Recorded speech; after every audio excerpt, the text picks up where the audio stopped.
Hello everyone, welcome to Maya Words. Today I have come with a beautiful poem, The Road Not Taken by Robert Frost. So moving forward, firstly we are going to discuss about central idea and about the poet. Second we will see the poem explanation. Third we will see the literary analysis of the poem. So for understanding the central idea of the poem, firstly we have to understand about this picture. Understanding this about yourself that you are standing at a point. खुद को इस जगह पर रखकर आप इस picture को समझेंगे। अभी आप स्टडीज कर रहे हैं और आने वाले टाइम में आपके पास चॉइसेस आएंगे जब आपको एक स्ट्रीम का चूज करना होगा, चयन करना होगा। तो इस वक्त अगर आप यहाँ पर हैं, आपके पास दो चॉइसेस हैं, साइंस और आर्ट्स, और उसमें सिर्फ आप एक ही चूज कर सकते हैं because at same time you can not study both science and arts. तो यहाँ पर आपके दिमाग में, आपके माइंड में कन्फ्यूजन स्टार्ट होगी कि आपको किस में ज़्यादा फायदा होगा या आपकी लाइफ के लिए क्या बेटर होगा, साइंस या आर्ट्स। तो इसी कंफ्यूजन वाली स्टेट को, जो हमारे पोएम की मेन थीम है, उसे हम कहते हैं डिलेमा। डिलेमा एक ऐसी स्टेट है, कंफ्यूजन वाली स्टेट है, जहाँ पर हमारे पास चॉइसेस होती हैं लेकिन हमें उसमें डिसीजन करना होता है। We have to choose only one, और हमें डिसीजन ऐसा बनाना होता है जिसके बाद हमारी ज़िंदगी में एक अच्छा बदलाव आए, ना कि हमें रिपेंट करना हो। So the theme of the poem और the main central idea of the poem is dilemma. Now we will see about our poet Robert Frost. Robert Frost एक अमेरिकन पोएट है जिनका वर्क सबसे पहले इंग्लैंड में publish हुआ, जहाँ से उन्हें एक अच्छा फेम मिला। उसके बाद वही वर्क उनका अमेरिका में पब्लिश हुआ, जिससे कि उनका फेम, इंग्लैंड वाला फेम, उनके अमेरिका में काम आया और उन्हें एक ह्यूज सक्सेस मिला। एक ऐसे पोएट्स हैं जो सिंपल मैटर्स को सिंपल लैंग्वेज में लिखते हैं, लेकिन जो मीनिंग होता है वो बहुत ज़्यादा डीप और इंटेंसिव होता है। This is the brief introduction of the poem so that you can understand the poem in a better way. यहाँ पर पोएट एक बार एक फॉरेस्ट में जाते हैं, एक पॉइंट पर वो खड़े होते हैं जहाँ से उन्हें दो रोड डिफरेंट डायरेक्शन में सेपरेट होती दिखती है और दोनों ही एक समान लगती हैं। तो यहाँ पर पोएट अपने आप को एक डिफ़िकल्ट सिचुएशन में पाते हैं कि वो कैसे डिसाइड करें कि वो रोड 1 को चूज़ करें या रोड 2 को चूज़ करें। यही डिफ़िकल्टी उन्होंने अपनी पोएम के थ्रू प्रेजेंट की है, जो हमारी लाइफ में एक बहुत बड़ा लेसन छोड़ कर जाती है। So we will start the poem. The road not taken. Two roads diverge in a yellow wood, and sorry I could not travel both, and be one traveller long I stood and looked down one as far as I could to where it bent in the undergrowth. Then took the other as just as fair, and having perhaps the better claim. So starting with the first line, two roads, दो सड़क, diverge. The meaning of diverge is separating in different direction. Poet एक बार एक forest में जाते हैं, travel करते हुए एक पॉइंट पर खड़े होते हैं जहाँ से वो देखते हैं कि दो सड़कें अलग अलग डायरेक्शन में डाइवर्ट, सेपरेट हो रही हैं इन ए येलो वुड।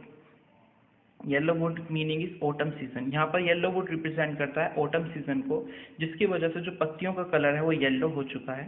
सो यहाँ पर पोएट ने यूज करा है yellow wood to show autumn season. And sorry I could not travel both and be one traveller. और एक ट्रेवलर, सिंगल यात्री होने के कारण पोएट कहते हैं कि वो सॉरी हैं, वो बहुत ज़्यादा अपोलोजाइज हैं कि वो दोनों सड़कों पर एक साथ ट्रैवल नहीं कर सकते। Long I stood and look down one as far as I could. और वो कहते हैं कि मैं उसी पॉइंट पर काफ़ी वक्त तक खड़ा रहता हूँ और पहली सड़क को देखता हूँ दूर तक, जहाँ तक मैं उसे देख सकता हूँ। To where it bend in the undergrowth. Undergrowth का मीनिंग है dense growth of bushes, dense growth of bushes and plants. मतलब कि एक ऐसी जगह, वो उस पहली रोड को देखते हैं और वो वहाँ तक देखते हैं जहाँ तक उनकी नज़र आती है, और लास्ट पॉइंट जो वो देख पा रहे हैं वो ये है कि वो पहली सड़क एक घनी झाड़ियों में जाकर लुप्त हो जाती है। Then took the other just as fair. और उसके बाद वो दूसरी सड़क की तरफ देखते हैं और उसे फैसला करते हैं कि वो दूसरी सड़क पर जाएंगे जो पहली सड़क की तरह ही खूबसूरत है। And having perhaps the better claim. Claim means promise. और वो कहते हैं कि दूसरी सड़क दावा करती है, प्रॉमिस करती है कि पहली सड़क से ज़्यादा बेहतर है। Because it was grassy and wanted wear. क्योंकि वो कैसी है, वो ग्रासी है, घासदार है। वॉन्टेड वेयर, वॉन्टेड वेयर का मतलब है नॉट यूज। और उस सड़क को देखकर पोएट को लगता है कि उसे ज़्यादा यूज नहीं किया गया। Though as for that the passing there had worn them really about the same. और वो कहते हैं कि अगर उस पॉइंट से देखें तो सड़क पहली और सड़क दूसरी, दोनों ही सड़क को यात्रियों ने, ट्रैवलर ने समान रूप से प्रयोग किया है। And both that morning equally ले इन लीव्स। और वो कहते हैं कि जब वो दोनों सड़क को देखते हैं तो दोनों ही एक समान रूप से पत्तियों से ढकी हुई हैं। No step had trodden black. Trodden black का मतलब है क्रस्ड विद फीट। वो देखते हैं कि दोनों सड़कें जो समान रूप से पत्तियों से ढकी हुई हैं, जब यात्रियां उनसे गुजरे हैं, जब ट्रैवलर ने रोड को क्रॉस किया है, तो उनके पैरों के ना तो वहाँ निशान है, ना ही उनके पैरों से पत्तियां काली हुई हैं, ना ही क्रश हुई हैं। Oh I kept the first for another day. Poet कहते हैं कि पहली सड़क को तो मैंने कभी और के लिए रख दिया है कि कभी मैं और किसी वक्त ट्रैवल करने आऊँगा तो मैं फर्स्ट रोड को चूज़ करूँगा। Yet knowing how way Leeds on two way.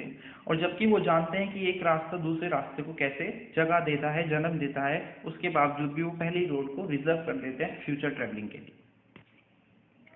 I doubted if I should ever come. और इस बात खुद ही, डाउटेड मतलब शंका, पोएट को इस वक्त इस बात पर खुद ही शंका है कि वो शायद ही इस जगह पर कभी वापस आ पाए।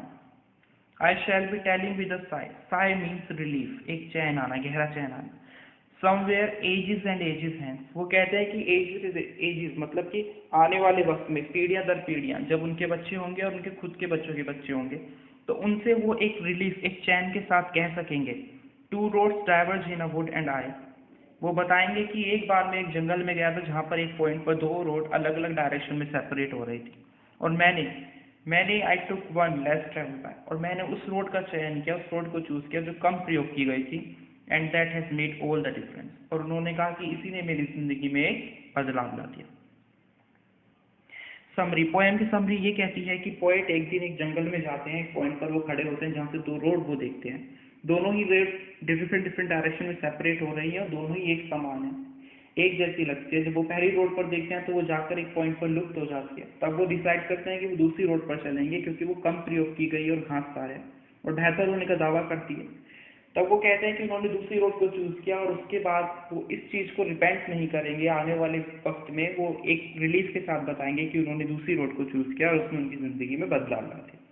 पोएम एक बहुत अच्छा लेसन हमारे लिए छोड़कर जाती है कि अगर हमारी लाइफ में कभी ऐसी सिचुएशन आती है जहाँ पर हमारे पास काफ़ी सारी चॉइसेस हो, सिर्फ हमें एक ही सिलेक्ट करनी हो, तो हमें अपने माइंड को शांत करके सोचना चाहिए, एक डिसीजन ऐसा बनाना चाहिए कि जब हम एक ऑप्शन को चूज़ करें तो उसके बाद हमें रिपेंट ना करना पड़े, उस ऑप्शन की वजह से हमारी ज़िंदगी में बदलाव हो और वो बदलाव बेहतर हो। Now we will see the literary analysis, figure of speech. Here metaphor and simile. First you have to know about the difference between metaphor and simile. Metaphor और सिमली दोनों ही फिगर ऑफ स्पीच है जो comparison के लिए use होती हैं। Difference इतना है कि सिमली में कंपेयरिंग वर्ड एज, लाइक, सो, इस तरह के कंपेयरिंग वर्ड यूज होते हैं, मेटाफर में ऐसा कुछ नहीं।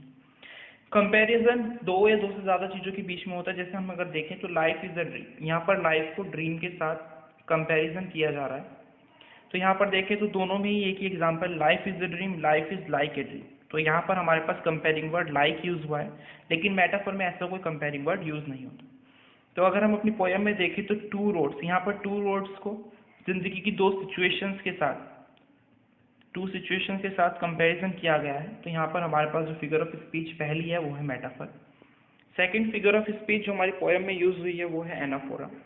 एनाफोरा वो फिगर ऑफ स्पीच है जो पैरेललिज्म शो करती है। अगर हम अपनी पोएम की फर्स्ट स्टैंजा की सेकंड लाइन में देखें तो एंड वर्ड, थर्ड लाइन में एंड, फोर्थ लाइन में एंड वर्ड को 3 बार रिपीट किया गया है डिफरेंट लाइन में। सो यहाँ पर हमारी सेकंड फिगर ऑफ स्पीच है anaphora. I hope I will be able to make it clear for you people. If there is any doubt, write it in the comment section. Thank you.